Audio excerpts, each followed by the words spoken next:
Hi friends, మీకు కనుక ఈ వీడియో నచ్చినట్లయితే తప్పకుండా లైక్ చేయండి. భూమి కృష్ణప్రసాద్కి ఫోన్ చేసి నా జీవితానికి సంబంధించిన ముఖ్యమైన విషయం మీద మాట్లాడాలండి, మిమ్మల్ని ఒకసారి కలవాలని చెప్పి అంటూ ఉంటుంది. దాంతో కృష్ణప్రసాద్ అయితే రేపు ఉదయం 10 గంటలకు దుర్గం చెరువు పక్కన ఉన్న పార్కుకి రామ్మ, అక్కడ మాట్లాడుకుందాం అని చెప్పి అంటూ ఉంటాడు. 10 గంటలుగా ఇంకా ముందు రావడం కుదరదా అండి అని చెప్పి భూమి అడుగుతూ ఉంటుంది. లేదమ్మా, నాకు వేరే పని ఉందని కృష్ణప్రసాద్ అంటాడు. సరే అండి, తప్పకుండా 10 గంటల వరకు వచ్చేయండి అని చెప్పి భూమి ఫోన్ పెట్టేస్తుంది. అపూర్వ కృష్ణప్రసాద్ మాటలను వినేస్తుంది. మరోవైపు భూమి ఫోన్ తీసుకున్న వ్యక్తి దగ్గరికి వెళ్ళి, అన్నా చాలా థ్యాంక్స్ అన్నా, మిమ్మల్ని జన్మలో మర్చిపోలేను, చాలా పెద్ద సహాయం చేశారు అని చెప్పి ఫోన్ తిరిగి ఇచ్చేస్తుంది. తర్వాత ఆనందంతో ఐస్ క్రీమ్ బండి దగ్గరికి వచ్చి ఐస్ క్రీమ్ తింటూ ఉంటుంది. అక్కడ 4 పిల్లలు భూమిని చూస్తూ ఉంటారు. మీరు కూడా తింటారా రండి అంటూ వాళ్ళకు కూడా ఐస్ క్రీమ్ ఇప్పిస్తుంది. ఐస్ క్రీమ్ బండి అతను డబ్బులు అడుగుతాడు. డబ్బులా? లేవండి, మీరు ఇక్కడ వెయిట్ చేస్తే ఇంటికి వెళ్ళి తీసుకొచ్చిస్తాను అని భూమి అంటూ ఉంటే, అది ఎలా కుదురుతుందమ్మా, డబ్బులు లేకుండానే నువ్వు తినడం కాకుండా వీళ్ళకు కూడా ఐస్ క్రీమ్ ఇప్పించావా అని చెప్పి అతను గొడవ పడుతూ ఉంటాడు.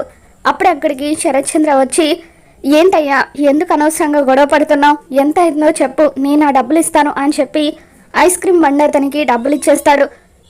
డబ్బులు కూడా లేవని మర్చిపోయి అంత ఆనందం ఏంటమ్మా అని చెప్పి శరత్ చంద్ర అంటూ ఉంటాడు. దాంతో భూమి, ఎన్నో రోజులుగా నేను మా వాళ్ళ కోసం వెతుకుతున్నాను, వాళ్ళ ఆచూకీ కనుక్కోవడానికి నేను రేపు ఒక అతన్ని కలవబోతున్నాను అని చెప్పి, అందుకే చాలా ఆనందంగా ఉంది, ఆ ఆనందంతోనే వాళ్ళకి ఐస్ క్రీమ్లు ఇప్పించాను, ఇంకా చాలా చేయాలనుంది కానీ నా దగ్గర డబ్బులు లేవని భూమి అంటుంది.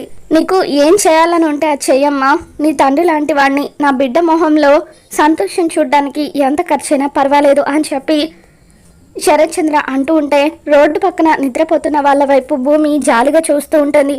వాళ్ళని చూడండి పాపం, రోడ్డు మీద ఎలా పడుకున్నారో, వాళ్ళ కోసం ఇప్పటికిప్పుడు ఇల్లులు మనం ఎలాగో కట్టించలేము కాబట్టి వాళ్ళకు బెడ్షీట్లైనా ఇవ్వాలనుంది, కానీ ఈ టైంలో బెడ్షీట్లు దొరకవు కదా అని చెప్పి భూమి అంటూ ఉంటే, ఒక్క నిమిషం అమ్మ అని చెప్పి శరత్ చంద్ర ఎవరికో ఫోన్ చేసి బెడ్షీట్లు తెప్పిస్తాడు. భూమి ఆనందంతో ఆ బెడ్షీట్లు వాళ్ళందరికీ కూడా పంచుతుంది. ఇక ఆ తర్వాత ఆనందంతో భూమి డాన్స్ చేస్తూ ఉంటుంది. భూమి డాన్స్ని చూసి శోభాచంద్రని శరత్ చంద్ర గుర్తు చేసుకుంటాడు. చాలా బాధపడుతూ ఉంటాడు. ఏంటండి, నా డాన్స్ మీకు నచ్చలేదా అని భూమి అంటూ ఉంటుంది. నీ డాన్స్ నచ్చకపోవడం కాదమ్మా, అసలు నాకు డాన్స్ అంటేనే ఇష్టం లేదు, నా భార్యని ఈ లోకాన్ని చూడకముందే నా కన్నబిడ్డను దూరం చేసింది ఆ డాన్సే, అందుకే నాకు డాన్స్ అంటే కోపం అని చెప్పి శరత్ చంద్ర అంటూ ఉంటాడు. మరోవైపు తర్వాత రోజు ఉదయాన్నే శారదకు బాగా తలనొప్పిగా ఉంటుంది. దాంతో గగన్, అమ్మ మీరు ఇక్కడే కూర్చోండి, నేను టిఫిన్ చేసుకుని వస్తాను అని చెప్పి వంటింట్లోకి వెళ్ళి దోశలు వేయడానికి ప్రయత్నిస్తూ ఉంటాడు. అవి సరిగ్గా రాకపోవడంతో దోశలు వేసి వాటిని డస్ట్బిన్లో పడేస్తూ ఉంటాడు. అన్నయ్య ఆకలిస్తుంది, త్వరగా రాని పూర్ణ అడుగుతూ ఉంటుంది. 2 మినిట్స్ అని చెప్పి గగన్ దోశలు వేయడానికి ట్రై చేస్తూనే ఉంటాడు. ఇక ఇంతలో భూమి వస్తుంది. ఏంటి మీరిద్దరు నీరసంగా ఇక్కడ కూర్చున్నారని చెప్పి అంటూ ఉంటే, అన్నయ్య దోశలు వేస్తానని 2 గంటలు అవుతుంది, ఇప్పటి వరకు రాలేదు, మేము వస్తామంటే కిచెన్లోకి మమ్మల్ని రానివ్వట్లేదని పూర్ణ అంటుంది.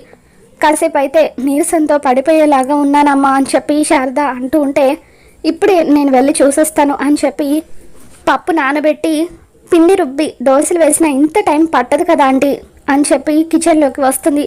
హలో, దోశలు వేయడం నేను నేర్పిస్తాను అని చెప్పి భూమి, ఇదిగో పెనం మీద ముందు పిండి ఇలా వేసుకోవాలి, తర్వాత ఇలా ఆయిల్ వేసుకోవాలి, తర్వాత నువ్వు కట్ చేసుకున్న ఆనియన్స్ వేయాలి అని చెప్పి దోశ ఇలా చెయ్యాలి తలతిక్క అని చెప్పి భూమి గగన్కి దోశ వేయడం నేర్పిస్తుంది. దాంతో గగన్ ఆనందంతో, వావ్ పర్ఫెక్ట్, చాలా థ్యాంక్స్ అని చెప్పి అలా భూమి భుజం మీద చెయ్యి వేసి తనని మెచ్చుకుంటూ ఉంటే, భూమి గగన్ వైపు అలా ప్రేమగా చూస్తూ ఉండిపోతుంది.